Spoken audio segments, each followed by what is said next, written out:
Hi guys, welcome to today's episode. Today we are going to make a fermented chili mango hot sauce. For this we are going to need 500 grams of chilies, 1 mango, salt, and the special thing, we are going to prepare it in a vacuum bag using this vacuum machine. So let's get going. For the fermentation, we got to start our fermentation mash first. For this, cut up all of your chilies. The ones I use here are rather mild, so I use a lot. You don't have to cut them finely as I do in my little cutting aid here, but it will help.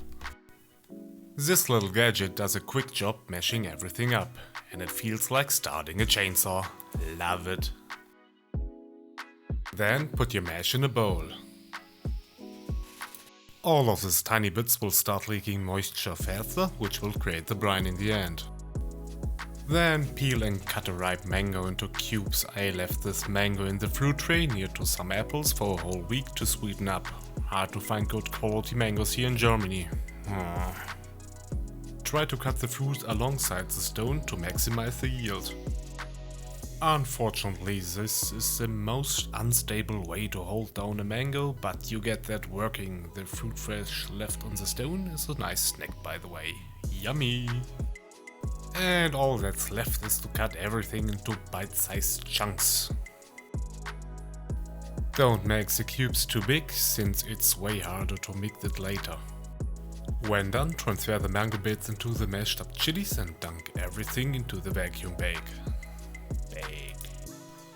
When done, transfer the mango bits to the mashed up chilies and dunk everything into the vacuum bag. Make sure to use plenty of vacuum bag because the ferment is going to release CO2, which needs some space or the bag is going to pop in the process. Oh nein! The most important step is to add salt and you will need a scale. Precision is key here. Salt will inhibit growth of the unwanted germs and only the good lactic bacteria are going to do their work. Go with 3% salt by weight.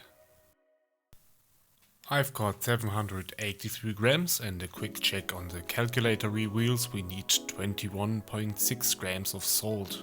Another highly important thing is to only use sea salt or salt without any additives like iodine, since this will interfere with the fermentation and all the work is for naught. Oh nein! Combine the mash with the sea salt in the bag and we are ready to seal it up. You can get a vacuum sealer already for very little money and they come in very handy for freezing up meat since it prevents freeze burn and of course sous vide cooking. And now you can even add fermenting to its uses. Oh ja, ich brauch das. And now, wait. For you it's just a second, for me it's been 8 days. And wow, that puffed up. Let's take a little sneak peek together. Opening up the bag and look at that. Oh, it smells sour and fruity, but not foul at all. And this is how it's supposed to look. I'm really happy how that turned out. Nice. Alright, all that's left now is to puree it up, adding 150 ml of white wine vinegar, a few drops of syrup, and 2 big garlic cloves. Now we got to puree everything up. I'm going to use my stick blender for this, but if you have a mixer, even better. Anyway, it turns out great. I pour everything into a jug and add the maple syrup, about 1 generous teaspoon, the 150 ml of white vinegar and the 2 Asian garlic cloves. Time for the medium guns. It's gotta be a fine, smooth pulp to extract everything from the mash. Of course it's up to you how chunky you let your hot sauce be, but I like it more on the smooth side, so I push everything through a fine sieve to remove the skins and all.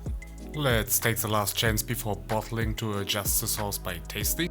Ooh la la papa, that's hot!